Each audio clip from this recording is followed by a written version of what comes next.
ஆத்ம வணக்கம். உலகத்தில் மனிதர்கள் சந்தோஷம் கிடைக்குமென்று உலகத்தில் பணத்தையும் மாட மாளிகைகளையும் உடலுக்குத் தேவையான அத்தனை வசதிகளையும் செய்து கொண்டிருக்கிறார்கள். இவைகளினால் சந்தோஷம் கிடைக்கவில்லை என்று தெரியும் பொழுது எதிலிருந்து சந்தோஷம் கிடைக்கிறது, எதிலிருந்து நிம்மதி கிடைக்கிறது என்று தெரியாமல் செத்தே போகின்றார்கள்.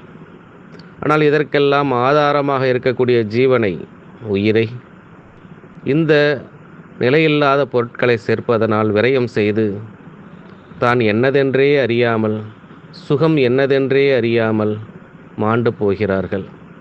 இதைத்தான் வள்ளல் பெருமான் சுகமறியீர் துன்பம் ஒன்றே துணிந்தறிந்தீர் உலகீர் இகம் அறியீர் பரமறியீர் ஏதும் அறிந்திலரேன்னு சொன்னார். அதனால் காலமுள்ள போதே நித்திய ஆனந்தம் பரமானந்தம் என்னவென்று அறிந்து வெளியே போய் நாசமாகிக் கொண்டிருக்கக்கூடிய ஜீவனை அவ்விதம் நாசம் செய்யாமல் தன் உள்வழியே நிறுத்தி தன்னைத்தான் உணர்ந்தால் வெளியிலுள்ள எந்த பொருட்களிலும் நமக்கு ஆனந்தமில்லை, அத்தனை ஆனந்தமும் நமக்குள்ளே என்பதை விளங்கி விடுவார்கள்.